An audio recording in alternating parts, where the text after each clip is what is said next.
हाँ dear students, सारणिक के कुछ गुणधर्म होते हैं जिनसे ही क्वेश्चन होते हैं। इन गुणधर्मों को यदि आपने अच्छे से समझ लिया तो कोई दिक्कत नहीं आएगी।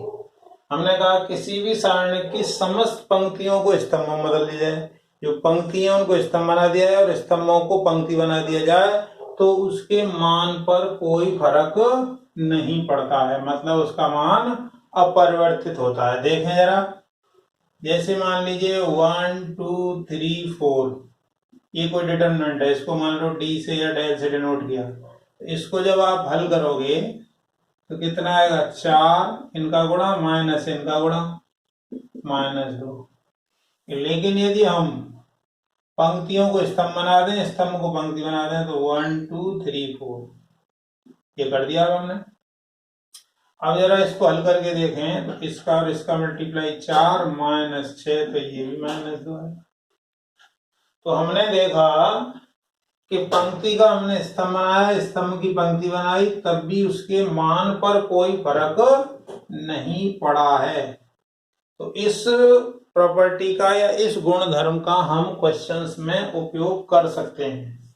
ये हम जान गए कि किसी भी क्वेश्चन में यदि पंक्ति का स्तंभ बना दिया, स्तंभ की पंक्ति बना दी जाए तो उसके मान पर कोई फर्क नहीं पड़ता है। और देखें जरा, मान लो ये दिया हुआ है 6 5 2 3, इसका यदि मान आप देखोगे तो 18 - 10 मतलब 8 आएगा।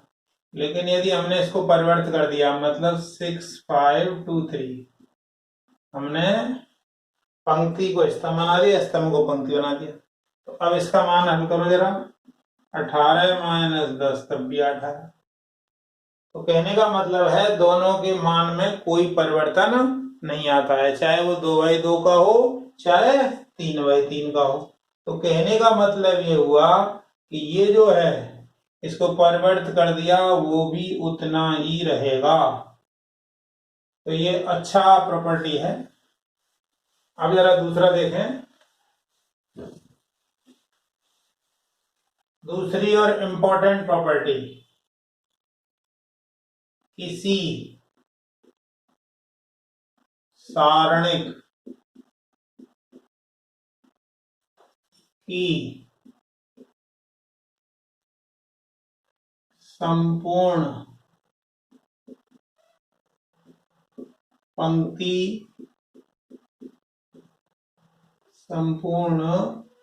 एक संपूर्ण पंक्ति या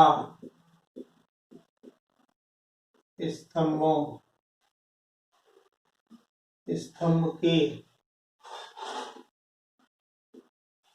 सभी अवयव शून्य हो तो उसका मान भी शून्य होगा। ये इंपॉर्टेंट प्रॉपर्टी है, बहुत यूज भी है इसका। देखें जरा, जैसे मान लीजिए यह है 2/2 का लें, यहाँ 0 यहाँ 0, यहाँ कुछ भी लिखा है आंसर 0 आएगा।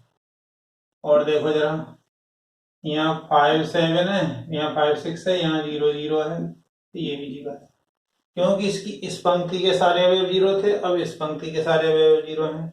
और क्या हो सकता है, मान लो ये 2 स्तंभ में ये 0 है, इसके 2 कोनों, तो ये भी 0 आएगा।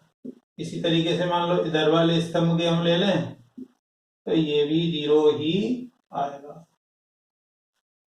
कहने का मतलब है किसी भी सारणी की पूरी पंक्ति या स्तंभ के सभी अवयव एक ही हो, लेकिन वो एक संपूर्ण पंक्ति, 2 के हो तो होगा ही होगा कि एक संपूर्ण पंक्ति या स्तंभ के सभी अवयव यदि शून्य है तो मान 0 ही होगा। 3/3 का ले लें, जैसे मान लो ये 0 ये 0 ये 0, यहाँ 1 2 5 6 7 8 0 होगा, क्योंकि ये पूरी की पूरी पंक्ति के सारे अवयव 0 हैं। इसी प्रकार से मान लो 2 11 15 और यहाँ 0 0 0 रख दिया, यहाँ आपका 4 8 12, इसकी वैल्यू भी 0 आएगी। इसी प्रकार से मान लो 4, 6, 9, 2, 7, 15 और ये सारे के सारे 0 हैं तो 0 आएगा। देखो ये 0 इसलिए है कि पूरी की पूरी पहली पंक्ति के सारे अवयव 0 हैं, इसमें ये जो दूसरी पंक्ति है उसके सारे अवयव 0 हैं, इसमें तीसरी पंक्ति है इसके सारे अवयव 0 हैं। इसी तरीके से स्तंभ के मामले में भी यदि हम देखें तो स्तंभ का मामला देखिए जरा। मान लीजिए ऐसे है, ये पहले स्तंभ के सारे अवयव 0 हैं, फिर आप चाहे जो भी लिख दीजिए तो ये मान 0 ही होगा। अब मान लो ये पहला स्तंभ था, अब दूसरा स्तंभ ले लें, मान लो स्तंभ लें दूसरा, यहाँ मान लीजिए लिया हमने 4, 8, 19 और ये दूसरे स्तंभ के अवयव भी 0 हैं और ये है मान लो, तब इसका मान भी 0 होगा क्योंकि पूरा का पूरे स्तंभ के सारे अवयव 0 हैं। और मान लीजिए इसी तरीके से तीसरे स्तंभ की भी स्थिति ऐसी हो, मान लीजिए 2, 7, 9, 4, 11, 19 और ये तीसरा स्तंभ है, इसके सारे अवयव 0 हैं तो मान 0 ही आएगा। यहाँ आपका पहला स्तंभ के सारे अवयव 0 थे, यहाँ दूसरे स्तंभ के सारे अवयव थे, यहाँ तीसरे वाले स्तंभ के सारे अवयव 0 हैं, अतः ये इसका मान 0 ही आएगा। बहुत इंपॉर्टेंट प्रॉपर्टी है, इसको अच्छे से पढ़ लें। अब जरा देखें तीसरी प्रॉपर्टी क्या है। यदि किसी सारणिक में दो पंक्तियों या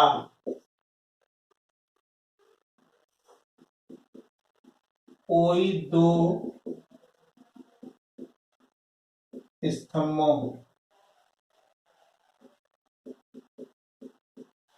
स्तंभों के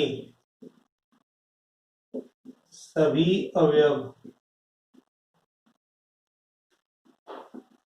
समान हो तो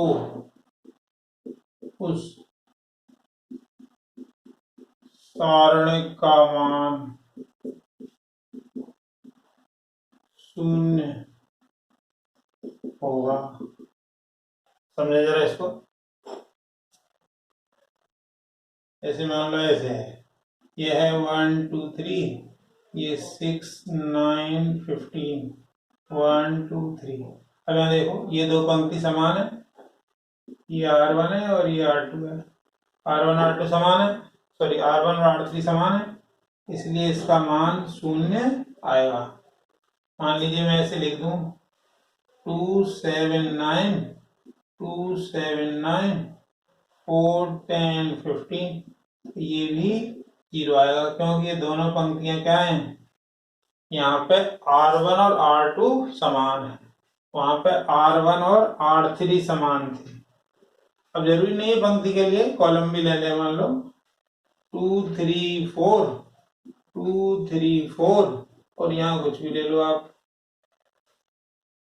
तो 0 ही आएगा क्योंकि दो स्तंभों के सभी अवयव समान हैं। इसी प्रकार से 5, 6, 8, इधर है 5, 6, 8, इधर कुछ भी ले लीजिए 7, 10, 15, वैल्यू 0 ही आएगी। कारण देखो इसमें दो पंक्तियां समान थी इसलिए 0 आया, इसमें ये दोनों पंक्तियां समान थी इसलिए 0 आया, इसमें ये दो स्तंभ C1 और C2 समान थे इसलिए 0 आया है, इसमें C1 और C3 समान थे इसलिए 0 आया है, इसमें R1 और R2 समान थे इसलिए 0 आया है। तो इस प्रॉपर्टी का बहुत ज्यादा यूज होगा, इसलिए ध्यान रखें इसको। इसी तरीके से 2x2 का है, मान लीजिए 2x2 का है तब भी ऐसा ही होगा। 2x2 का मान लीजिए इस तरीके से लिखा हुआ है, इधर xy और इधर भी xy, तो 0 ही आएगा। ये दोनों पंक्तियां समान हैं, या ए बी ये दोनों स्तंभ समान हैं, इसलिए जी बात, इसमें दोनों पंक्तियां समान थी इसलिए जी बात। तो कहने का मतलब ये हुआ कि कोई भी दो पंक्ति या कोई भी दो स्तंभ के प्रत्येक अवयव यदि समान हैं तो उसका मान शून्य ही आएगा। और देखें जरा प्रॉपर्टी 4 देखें, किसी सारणिक में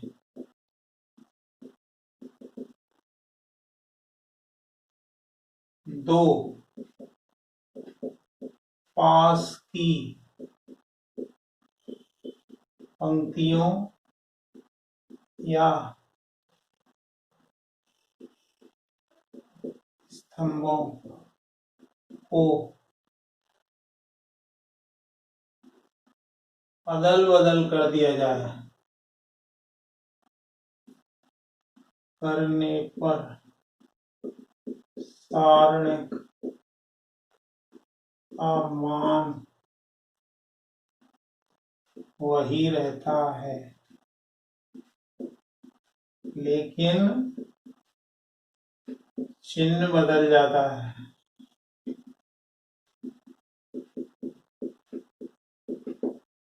इंपॉर्टेंट है ये भी, देखें जरा। ऐसे मान लो ऐसे है 1 2 3 4, हाँ, इनको आपस में बदल दें, ये इधर ले आए ये इधर, तो बदल जाएगा लेकिन चिन्ह बदल जाएगा। तो 3 4 1 2। इसी प्रकार से देखें, मान लीजिए 3 7 8 9, अभी हमने पंक्तियों को आपस में बदला था, अब स्तंभों को बदल दें। ये 7 9 3 8, तो अब इसमें भी आगे माइनस आ जाएगा। इसी प्रकार से मान लीजिए आपका है 1 2 3 7 8 15 9 11 10, यदि इनमें इन दोनों को आपस में बदल दें क्या आएगा, माइनस 7 8 15 1 2 3 9 11 10। इसी प्रकार से 4 5 6 12 15 16 17 20 21, ये है मान लीजिए, ठीक है ना। अब मान लीजिए इन दोनों को आपस में इंटरचेंज करें, C1 और C2, इनको आपस में बदल दें तो क्या आएगा, माइनस आगे लगा दो, 5 15 20 4 12 17 6 16 21, इन दोनों को बदल दिया हमने, कोई दिक्कत नहीं है, लेकिन आगे ऋण चिन्ह लगा। किन्हीं भी दो पास पास की पंक्ति व स्तंभों को इधर उधर बदलने से सारणिक का मान तो वही रहेगा, बस उसके आगे चिन्ह बदल जाएगा। नेक्स्ट देखें जरा,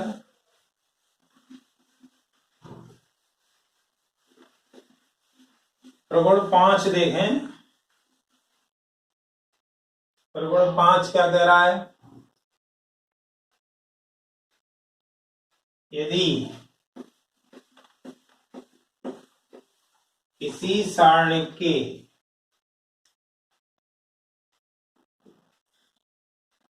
इसी सारणिक में किसी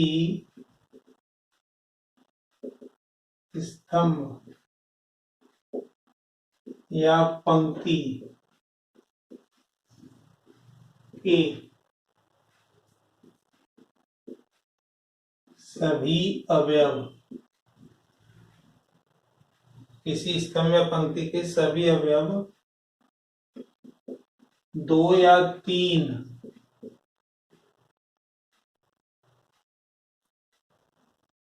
अवयवों के योग के रूप में दिए गए हैं तो उसे अलग अलग सारणिक में रखकर जोड़ देते हैं। देखें जरा, जैसे मान लीजिए यहाँ है ए बी सी, यहाँ है x plus Y, Y plus Z, Z plus X, और इधर है पी क्यू आर। अब यदि हम यहाँ देखें तो द्वितीय स्तंभ में जो दो, अब इसके सारे अवयव दो दो के योग हैं, तो इनको अलग अलग कर दो, यानी क्या हो जाएगा ये A B C X Y Z P Q R. इसी तरीके से अभी हमने ये ले लिया, अब ये वाला लेंगे और ये तो आएंगे A B C X Y Z X और पी क्यू आर। मान लीजिए तीन होते तो तीन में ब्रेक कर देते, जैसे 1 2 3, यहाँ है ए प्लस बी प्लस सी, यहाँ है बी प्लस सी प्लस ए, यहाँ सी प्लस ए प्लस बी, यहाँ है 9 10 15। इसको ये इस तीनों को अलग अलग कर दीजिए तो क्या आ जाएगा 1 2 3 ए बी सी 9 10 15 प्लस, अब ये दोनों अवयव तो सेम आएंगे, अब बीच वाला जाएगा 1 2 3 बी सी ए 9 10 15 प्लस, अब 1 2 3 सी ए बी 9 10 15। तो ये उतना इंपॉर्टेंट प्रॉपर्टी नहीं है, लेकिन फिर भी इसको ध्यान रखना है। कभी भी कोई भी किसी भी स्तंभ में पंक्ति में इस तरीके के दो या तीन अवयव आ जाएं तो उनको अलग अलग कर देते हैं, और जो ये वाले हैं ये तो समान ही रहेंगे। ठीक है, नेक्स्ट देखें, प्रॉपर्टी नंबर 6 देखें। प्रॉपर्टी नंबर 6 क्या कहती है कि किसी भी सारणिक में से यदि आप कॉमन लोगे तो किसी एक स्तंभ या पंक्ति से ही लेंगे।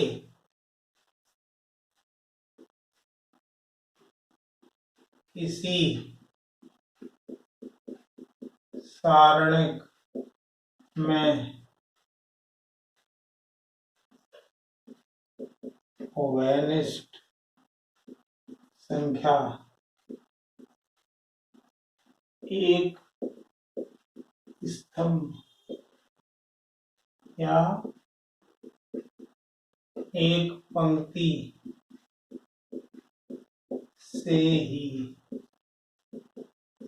लेते हैं, सभी से नहीं। देखें जरा कैसे, मान लो यहाँ लिखा है 2 4 6, यहाँ है ए बी सी, यहाँ है 3x 3y 3z। तो अब इसमें 2 कॉमन है और इसमें 3 कॉमन है, इसमें से 2 कॉमन आ जाएगा, इसमें से 3 कॉमन आ जाएगा। अब यहाँ क्या बचा 1 2 3, ये तो ए बी सी है ही, और इसमें से 3 कॉमन ले लिया तो x y z। मतलब कहने का मतलब यह है कि किसी भी एक स्तंभ में से या किसी एक पंक्ति में से ही कॉमन लेंगे। सारणिक की तरह नहीं है सब में से ले लें, सारणिक में तो क्या होता है बाहर लेते तो पूरे में से लेते हैं, इसलिए ये उतना इम्पोर्टेंट नहीं है, पर फिर भी थोड़ा ध्यान तो देना ही है। नेक्स्ट चले जरा आगे। मान लीजिए इस तरीके से लिखा हुआ है आपका 2 4, यहाँ 5 और यहाँ 10। तो देखिए इसमें 2 कॉमन है और इसमें 5 कॉमन है। तो यहाँ 2 कॉमन लेने के बाद क्या बचा है, यहाँ बचा 1 2 और यहाँ बचा 1 2। तो ये आया 10 × लेकिन अब इसमें पुरानी प्रॉपर्टी देखें तो दोनों स्तंभ समान है, तो इसलिए 0, तो आंसर 0 आता है। नेक्स्ट देखें प्रॉपर्टी नंबर 7। प्रॉपर्टी नंबर 7 में क्या है, किन्हीं भी दो सारणिकों का गुणनफल करना हो तो पंक्ति से पंक्ति या स्तंभ से स्तंभ या जैसे चाहें वैसे आप कर सकते हैं। इसमें कोई ऐसा नियम नहीं है, मैट्रिक्स की तरह नहीं है कि ये नियम पार्टिकुलर फिक्स होगा।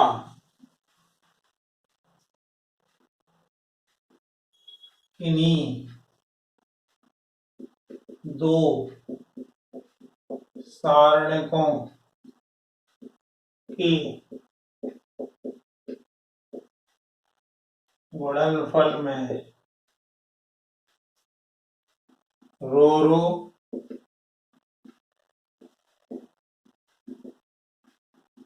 पंक्ति से पंक्ति या column column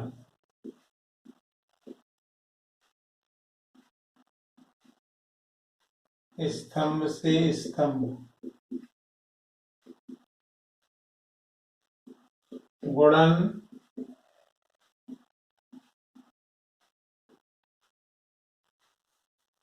row to row column to column या रो टू कॉलम पंक्ति से स्तंभ, मतलब कहने का मतलब है कैसे भी करो में गुणन कर सकते हैं। जैसे मान लो यहाँ है आपका ABCD और इधर है मान लीजिए XYZ। तो अब आपका रो का रो से कर सकते हैं, कॉलम का कॉलम से कर सकते हैं, जैसे चाहे आपकी इच्छा है वैसे कर सकते हैं। चाहे वहां जैसा वहां करते थे, वहां क्या करते थे, रो और कॉलम का करते थे, यहाँ इसका इससे करिए तो क्या आएगा AX + BY, इसी को फिर इसके साथ कर दीजिए CX + DY। ऐसे अब इसका कर दो AZ + BP CZ + PD। इस तरीके से आप सिंपल मल्टीप्लाई कर सकते हैं। तो इन गुणधर्मों को यदि आप याद रखेंगे तो आपके क्वेश्चंस बहुत आसानी से बन जाएंगे। और जिन गुणधर्मों के सामने इंपॉर्टेंट दिखाया है उनको आपको जरूर याद रखना है।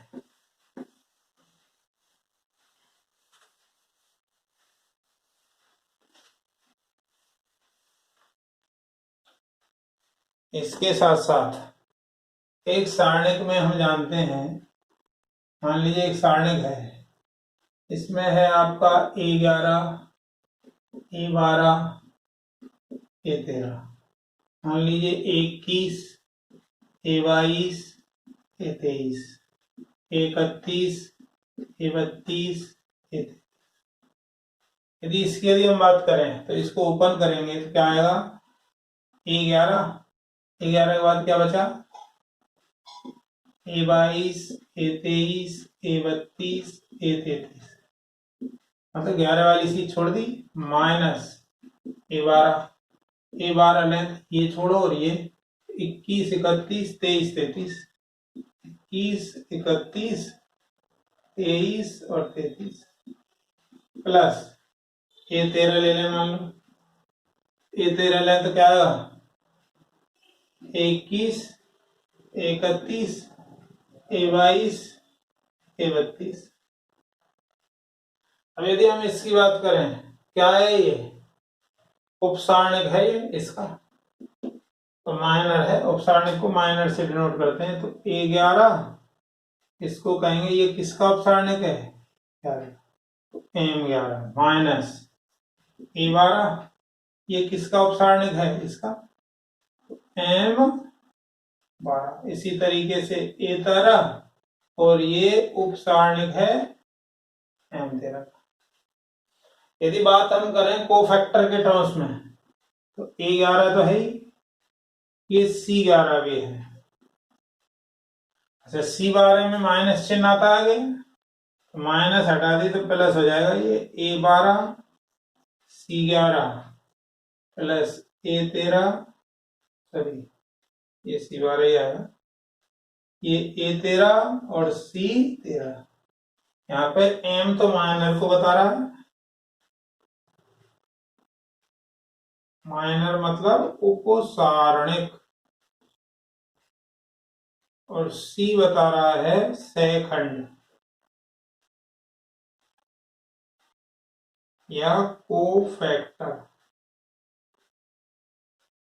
तो किसी भी डिटरमिनेंट को माइनर के टर्म्स में लिखा जाए तो ये लिखा जाएगा, और कोफैक्टर के टर्म्स में लिखना है तो ऐसे लिखा जाएगा। देखो इसको जरा ध्यान से देखें, जो ये डेल है वो यहाँ 11 है तो यहाँ 11 है, ये 12 ये 12 ये 13 ये 13। कोफैक्टर वाले में सारे प्लस के चिन्ह है, माइनर वाले में पहले प्लस या माइनस फिर प्लस, ऐसे चल रहा है। तो ये 11 के अलावा यहाँ और कुछ आएगा तो उसका मान 0 आएगा, ये ध्यान रखना। जरूरी नहीं है, अभी हम ऐसे चले हैं, अभी हम ऐसे भी चल सकते थे, ऐसे चलते तो कैसे आता, देखें जरा। मान लीजिए अब इसका विस्तार ऐसे ना चल के ऐसे चलते तो क्या आता, देखें जरा।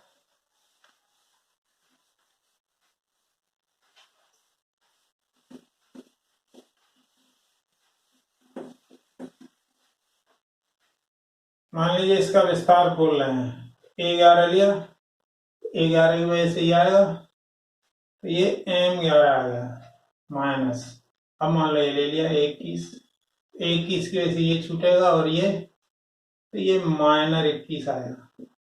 इसी तरीके से ये ले लें 31, 31 की वजह से जो छूटा वो माइनर 31 आएगा।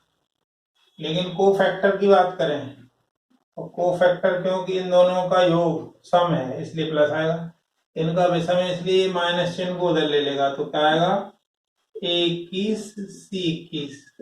इसी प्रकार से 31 C31।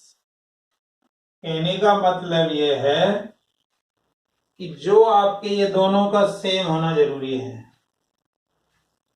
तभी ही वो डेल के इक्वल होगा, अन्यथा नहीं होगा। और माइनर में जो चिन्ह है वो अलट पलट करके जाएगा। तो इन यदि गुण धर्मों को आप याद रखेंगे तो आप बहुत इजीली क्वेश्चंस को कर पाएंगे। देखें जरा, एक दो एग्जाम्पल देख लें। एक दो एग्जाम्पल यदि आप लें इसके तो देखें जरा।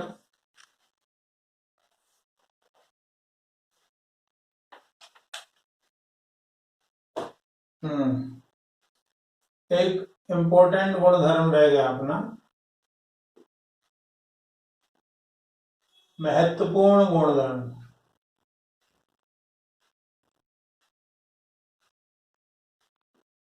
इम्पोर्टेंट प्रॉपर्टी,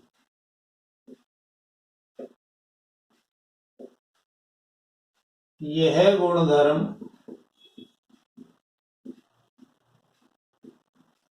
प्रत्येक प्रश्न में प्रयुक्त होगा, क्या होगी। देखें जरा क्या है। मान लीजिए ये है, इसमें है ये 1 2 5 9, इसकी वैल्यू निकालें तो कितनी आएगी 9 माइनस 10 तो माइनस। अब मैंने क्या किया, ये कॉलम है C1 और ये है C2। मैंने क्या किया, C2 में से जो पहले लिख दिया C2 माइनस 5 टाइम्स C1, जो यहाँ लिख दिया मतलब चेंज वहीं पर होगा। तो देखें जरा, C2 में ही चेंज होगा, तो C1 को तो ऐसे रहने दें। C2 में से इसको 5 गुना कम करके तो माइनस करें तो 0 आ जाएगा, और ये -1 आएगा। अब जरा इसका मान निकालें तो कितना आएगा, -1। देखें जरा, मान लीजिए इसी में डेल है आपका 5 6 2 3, इसकी यदि वैल्यू निकालें तो 15 माइनस 12 मतलब 3 आई। अब मैंने कहा कि नहीं भाई, R1 इस प्रकार से है कि R1 माइनस 2R2,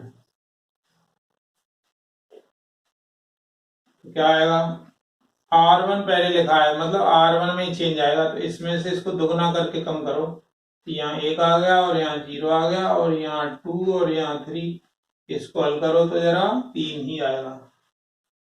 ये सबसे ज्यादा इंपॉर्टेंट प्रॉपर्टी है, ये हर क्वेश्चन में लगभग प्रयुक्त होगी। तो ये प्रॉपर्टी क्या कहती है, ये प्रॉपर्टी कहती है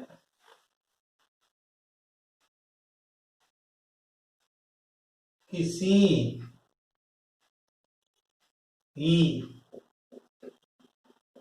सारणिक में किसी भी पंक्ति से दूसरी पंक्ति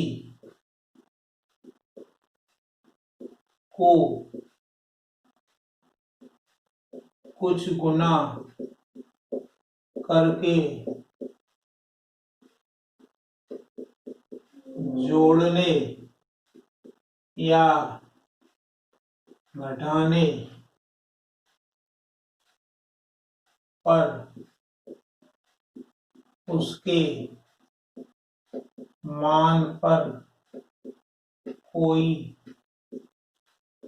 फर्क नहीं पड़ता है। यही बात स्तंभ में भी लागू होती है। इसको तो आपको ध्यान रखना ही है, ये वेरी वेरी इंपॉर्टेंट है। ये हमने ये जो एग्जांपल देके बताया आपको कि किसी भी स्तंभ में से किसी दूसरे स्तंभ को माइनस कर दीजिए, चाहे 2 गुना करके या 4 गुना करके माइनस कर दीजिए, प्लस कर दीजिए, किसी पंक्ति में से कुछ भी कर दीजिए, लेकिन उसके मान पर हम देख रहे हैं कोई फर्क नहीं पड़ता है। इस प्रॉपर्टी या इस गुण का जरूर आप ध्यान रखें। देखें जरा, इस प्रॉपर्टी का लगभग हर क्वेश्चन में उपयोग होगा, हर क्वेश्चन में, मतलब 99% क्वेश्चंस में इस प्रॉपर्टी का यूज होगा। और ये नेक्स्ट आपकी जो 6 या 7 प्रॉपर्टी हुई थी, ये 8वीं और महत्वपूर्ण प्रॉपर्टी है, वेरी वेरी इंपॉर्टेंट है ये, क्योंकि हर क्वेश्चन में लगभग उपयोग होगी ये प्रॉपर्टी। देखें जरा, जैसे उदाहरण 8 देखें, जैसे सारणिक है आपका 49 39 10 1 7 2 6 4 और 1, इसकी वैल्यू बतानी है, ठीक है ना। अब जरा आप ठीक से देखें, इसमें से इसको 8 गुना करके माइनस कर दें तो मतलब C1 is such that C1 minus 8 times C3, तो क्या आएगा। अब कुछ लोग सोच रहे होंगे ये ऐसा क्यों कर रहे हैं, ये बहुत बड़ी वैल्यू है, तो ये वैल्यू को छोटा करने के लिए इसमें से इसको 8 गुना कम करके करोगे तो 48 हो गया, तो यहाँ 1 बचा। इसमें से इसको 8 गुना कम करो 32, तो 39 में 32 गया 7 बचा। इसमें से इसको 8 गुना कम किया ये 2 ही बचा। तो 1 7 2 और 6 4 1। अब चूंकि C1 और C2 दो स्तंभ बराबर हैं, तो एक गुण हमने ये बताया था कि दो स्तंभ बराबर होते हैं तो 0 होगा मान। कारण लिखेंगे चूंकि C1 व C2 समान है। तो हमारी एक प्रॉपर्टी कहती है कि यदि दो स्तंभ या पंक्ति के सभी अवयव समान हैं तो उसका मान भी 0 होगा। और देखें जरा उदाहरण नंबर 9 देखें।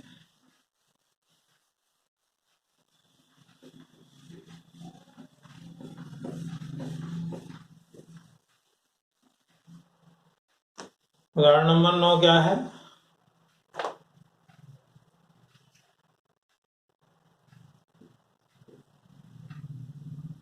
ये डिटरमिनेंट है, इसकी वैल्यू है 1 1 1। A B C B plus C C plus A और ए प्लस, इसकी वैल्यू पता करनी है। तो देखें जरा आप ध्यान से देखें तो यहां पर यदि इसको जोड़ दें, हमने क्या किया C3 में C2 जोड़ दिया, C3 में C2 जोड़ दिया। अब कुछ लोग सोच रहे होंगे ऐसा क्यों कर रहे हैं, इसमें ये जोड़ोगे तो A प्लस बी प्लस सी हो जाएगा, इसमें C प्लस ए इसमें भी जोड़ेगा तो ये भी A प्लस बी प्लस सी हो जाएगा, ये भी A प्लस बी प्लस सी हो जाएगा। तो मतलब जो भी हम कर रहे हैं उसके पीछे कोई ना कोई कारण होगा। तो देखो ये 1 ये 1 ये 1, देखो C3 लिखा है तो C3 मतलब तीसरे स्तंभ में ही परिवर्तन आएगा। तो इसमें इसको जोड़ा हमने तो आ गया ये A प्लस बी प्लस सी, ये भी A प्लस बी प्लस सी और ये भी A प्लस बी प्लस सी। अब हमने एक गुण बताया था कि पूरे के पूरे स्तंभ में से एक चीज कॉमन ले सकते हो, तो यहां से हमने A plus B plus C common ले लिया। अब गुण आपको याद होंगे तो दिक्कत नहीं आएगी। 1 1 1 A B C 1 1 1। अब चूंकि इसके दो स्तंभ समान हैं इसलिए इसका मान 0 होगा। तो A प्लस बी प्लस सी में जब 0 का गुणा होगा तो आंसर भी 0 ही आएगा। इस प्रकार से उदाहरण 9 का जो आंसर है वो 0 आएगा। ये A प्लस बी प्लस सी हमने तृतीय स्तंभ में से कॉमन ले लिया। कॉमन लेने के बाद एक एक एक बचा। अब चूंकि ये C1 और C3 दोनों समान हैं, C1 व C3 समान है, और ये हमने प्रॉपर्टी में बताया था कि कोई दो स्तंभ या पंक्ति समान होंगे तो उसका मान सदैव 0 के बराबर होगा। और देखें जरा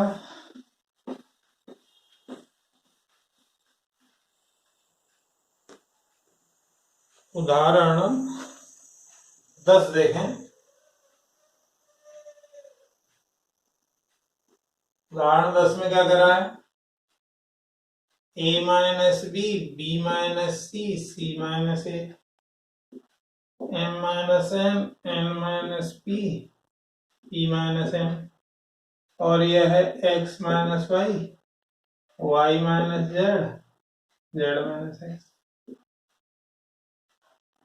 आप जरा ध्यान से देखें इसकी तरफ तो देखो इसमें इसको जोड़ मतलब इसमें इन दोनों को जोड़ दें 0 हो जाएगा, ऐसे ही इसमें इन दोनों को जोड़ दें 0 हो जाएगा। तो इस बस यही अपना मेन उद्देश्य है। तो अपने को क्या करना है, R1 में चेंज करना है कि R1 में R2 भी जोड़ दिया R3 भी जोड़ दिया, तो क्या आ जाएगा, इसमें इसको जोड़ दे रहा तो क्या आएगा a minus B plus B minus C plus C minus A. इसी प्रकार से क्या आएगा m minus N N minus P minus N. ये क्या आएगा x minus Y minus Z minus X. और हमने कहीं चेंज नहीं किया है तो और जैसे हैं वैसे ही रहेगा।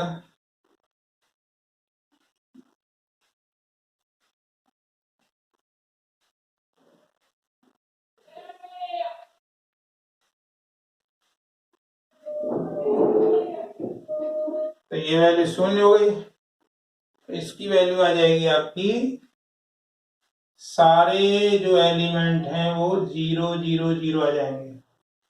ये b माइनस सी, ये c माइनस ए, ये n माइनस पी, ये p माइनस एन, ये y माइनस जेड, ये z माइनस एक्स।